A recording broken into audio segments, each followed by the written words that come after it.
Kottayam Ettumanoor UGM cinemas ഒരു 1.5 വർഷം മുമ്പുള്ള കാര്യം പറയട്ടെ.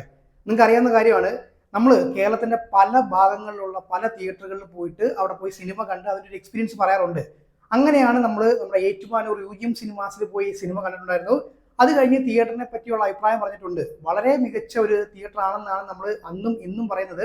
നിങ്ങൾ ആ ഒരു തമ്മിൽ നോക്കിയാൽ മതി, കോട്ടയം ജില്ലയിലെ തന്നെ ഏറ്റവും മികച്ച തിയേറ്ററുകൾ ഒന്ന് എന്നാണ് നമ്മൾ UGM സിനിമാസിനെ പറ്റി പറഞ്ഞിരിക്കുന്നത് കേട്ടോ. അപ്പോൾ അങ്ങനെ ഇരിക്കുന്ന ഒരു സാഹചര്യത്തിലാണ് പെട്ടെന്ന് നമുക്ക് കുറച്ച് മെസ്സേജും കമന്റുകളൊക്കെ ഇങ്ങനെ വരുന്നത്, UGM സിനിമാസ് പൂട്ടിപ്പോയെന്ന്.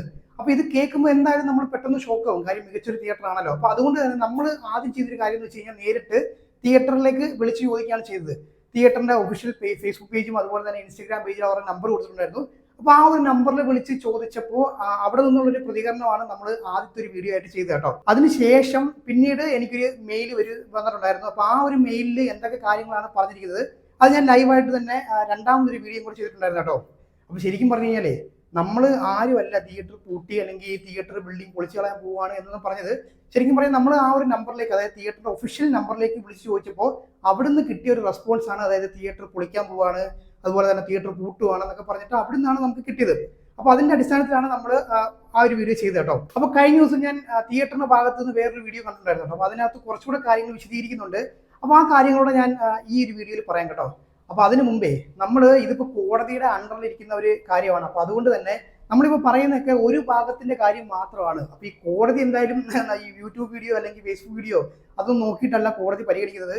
കൃത്യമായിട്ട് രണ്ട് ഭാഗത്തിന്റെ വാദം കേട്ടതിന് ശേഷമാണ് കോടതി ഒരു തീരുമാനത്തിലേക്ക് എത്തുന്നത്. അപ്പൊ അതുകൊണ്ട് തന്നെ ഇതൊക്കെ ഒരു സൈഡിൽ മാത്രം പറഞ്ഞു പോകുന്ന കാര്യങ്ങൾ മാത്രമാണ്. ഇതൊരിക്കലും കോടതി ഈ വീഡിയോ ഒന്ന് റെഫറൻസ് ആക്കി വെച്ചിട്ട് ഒന്നും അങ്ങനെ ചെയ്യാനായിട്ട് പോകുന്നില്ല. അതാണ് അതിന്റെ വാസ്തവം. കൃത്യമായ തെളിവുകൾ കൊടുത്താൽ മാത്രമേ അതിനനുസരിച്ചിട്ടുള്ള തീരുമാനം കോടതി എടുക്കത്തുള്ളൂ. അത് അതിന്റെ അടിസ്ഥാനത്തിലുള്ള കാര്യമാണ്. അപ്പൊ അതുകൊണ്ട് തന്നെ ഞാൻ ഈ കുറച്ച് കാര്യങ്ങൾ പറയാം. അപ്പൊ അത് നിങ്ങൾ ജസ്റ്റ് ഒന്ന് അറിഞ്ഞിരുന്നാൽ മതി. അപ്പം തിയേറ്ററിന്റെ ഭാഗത്ത് നിന്ന് അവർ പറഞ്ഞൊരു കാര്യമാണ് കേട്ടോ. അപ്പോഴേ തിയേറ്ററിന്റെ ഓണേഴ്സ് എന്ന് പറഞ്ഞ് നമ്മൾ മുമ്പത്തെ വീഡിയോയിൽ പറഞ്ഞിട്ടുണ്ട്, ABC അങ്ങനെ ഒരു 3 പേരായിട്ട് നമുക്ക് കൂട്ടാം. ഞാനിങ്ങനെ പേര് കൊടുത്തിട്ട് കാര്യം എന്ന് വെച്ച് കഴിഞ്ഞാൽ ഈ A എന്ന് പറയുന്നത് ലാൻഡ് ഓണറാണ്. അതായത് ഈ തിയേറ്റർ ഇങ്ങനെ വസ്തു ഉണ്ടല്ലോ അതിന്റെ ഉടമയാണ്.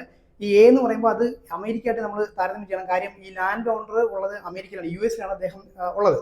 അടുത്തത് B എന്ന് പറയുന്ന പാർട്ണർ എന്ന് പറഞ്ഞു കഴിഞ്ഞാൽ ഏറ്റുമാനൂർ നിവാസിയാണെന്നാണ് എനിക്ക് മനസ്സിലായത്. ഞാൻ ആ വീഡിയോ കണ്ടപ്പോൾ എനിക്ക് അങ്ങനെ മനസ്സിലായത്. അത് കഴിഞ്ഞ് C എന്ന് പറഞ്ഞ ആളുണ്ട്. C എന്ന് പറഞ്ഞ ആളുടെ പ്രത്യേകത എന്ന് വെച്ച് കഴിഞ്ഞാൽ സിനിമയായിട്ട്, അതുകൊണ്ടാണ് C എന്ന് കൊടുത്തത് കേട്ടോ. സിനിമയായിട്ട് ബന്ധപ്പെട്ടുള്ള ഒരു പാർട്ണറാണ് ഈ ഒരു തിയേറ്ററിനുള്ളത്. അങ്ങനെ 3 പാർട്ട്നേഴ്സ് ആണുള്ളത്. വളരെ മികച്ച രീതിയിൽ തന്നെ തിയേറ്റർ ഇങ്ങനെ മുമ്പോട്ട് പോകുന്നത് കേട്ടോ. അപ്പം ഈ ഒരു വസ്തു ആധാരമാക്കി വെച്ചുകൊണ്ടാണ് അവർ ലോൺ എടുത്തിട്ട് ബിൽഡിംഗ് പണിഞ്ഞെന്നൊക്കെ ആ വീഡിയോയിൽ പറയുന്നുണ്ട്. അപ്പോൾ വളരെ നന്നായിട്ട് തന്നെ തിയേറ്റർ മുമ്പോട്ട് പോയിക്കൊണ്ടിരിക്കുമായിരുന്നു. അങ്ങനെ ഇരിക്കുന്ന സമയത്താണ് തിയേറ്ററിന്റെ മെയിൻ്റെനൻസ് വർക്കുകൾക്ക് വേണ്ടിയിട്ട് ഫണ്ട് റേസ് ചെയ്യുകയും, പക്ഷേ ആ ഒരു സമയത്ത് ഫണ്ടിന്റെ ഷോർട്ടേജ് വന്നു. അപ്പോൾ ഇനിയുള്ള കാര്യം എന്താണെന്ന് വെച്ച് കഴിഞ്ഞാൽ ഇതിപ്പം ഏറ്റുമാനൂർ മുനിസിപ്പൽ കോടതിയുടെ അണ്ടറിൽ ഇരിക്കുന്ന കാര്യമാണ്. അപ്പോൾ കൃത്യമായിട്ട് തന്നെ ആരൊക്കെയാണ് തിയേറ്ററിന്റെ ഓണേഴ്സ് എന്നുള്ള കാര്യങ്ങൾ കൃത്യമായിട്ട് കോടതിയിൽ കൊടുക്കുകയും കോടതി അത് പരിഗണിക്കുകയും കോടതി കേസ് വാദത്തിന് ശേഷം കൃത്യമായിട്ട് തന്നെ അത് ആർക്കാണോ വിധി അനുകൂലമായിട്ട് വരുന്നത് അതിനുശേഷം തിയേറ്റർ വളരെ മെച്ചപ്പെട്ട രീതിയിൽ തന്നെ തുറക്കാൻ പോകുമെന്നാണ് പറയുന്നത് കേട്ടോ. അപ്പോൾ ഇപ്പം ഒരു താൽക്കാലികമായിട്ട് അടച്ചിട്ടേക്കുവാണല്ലോ. അപ്പോൾ അവർ ഈ സമയം കൊണ്ട് ചെയ്യുന്നൊരു കാര്യം എന്ന് വെച്ച് കഴിഞ്ഞാൽ തിയേറ്ററിൽ കുറേ അധികം അറ്റകുറ്റപ്പണികൾ ഓൾറെഡി ഉണ്ടായിരുന്നു. അപ്പോൾ അതുകൊണ്ട് തന്നെ പാർക്കിംഗ് ഏരിയ കുറച്ചുകൂടെ ബെറ്റർ ആക്കിയിട്ടുണ്ട്.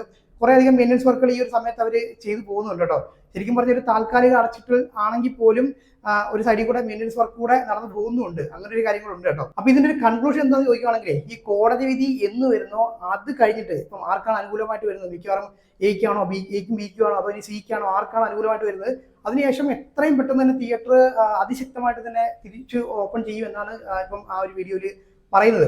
അപ്പൊ ഇപ്പൊ തിങ്കളാഴ്ചയാണ് വിധി വരുന്നുണ്ടെങ്കിൽ ചൊവ്വാഴ്ച ബുധനാഴ്ചയായിട്ട് എത്രയും പെട്ടെന്ന് തന്നെ തിയേറ്റർ അതിശക്തമായിട്ട് തന്നെ തിരിച്ചു വരും എന്നാണ് പറയുന്നത്. ശരിക്കും പറഞ്ഞാൽ അത് കേട്ടപ്പോൾ ഒരു വളരെ വലിയൊരു സന്തോഷമാണ്. കാര്യം തിയേറ്റർ തിരിച്ചു വരുന്നു എന്നൊരു, അതായത് ഇത്രയും പ്രതിസന്ധിക്കിടയിൽ പോലും എത്രയും പെട്ടെന്ന് തന്നെ തിയേറ്റർ തിരിച്ചു വരിക എന്ന് പറയാന്ന് പറഞ്ഞു കഴിഞ്ഞാൽ അത് ഒരു വലിയ കാര്യം തന്നെയാണ്. കാര്യം ഏറ്റുമാനൂരിലുള്ള ഒരുപാട് ആൾക്കാർ ഈ ഒരു തിയേറ്ററിന് തിരിച്ചു വരാൻ വേണ്ടി കാത്തിരിക്കുന്നുണ്ട് കേട്ടോ. അപ്പൊ അത് അങ്ങനെ തന്നെ സംഭവിക്കട്ടെ. വളരെ ശക്തമായിട്ട് തന്നെ തിയേറ്റർ തിരിച്ചു വരട്ടെ. പ്രശ്നങ്ങളൊക്കെ സോൾവ് ആയിട്ട് പോകട്ടല്ലേ, ഒരു നല്ല വിധി തന്നെ വരട്ടെ എന്നുള്ളതാണ്. അപ്പോൾ ഞാൻ വീഡിയോ അവസാനിപ്പിക്കുകയാണ്. അപ്പോൾ നമുക്ക് അടുത്ത വീഡിയോ കാണാം. അപ്പോൾ അതുവരേക്കും ബൈ.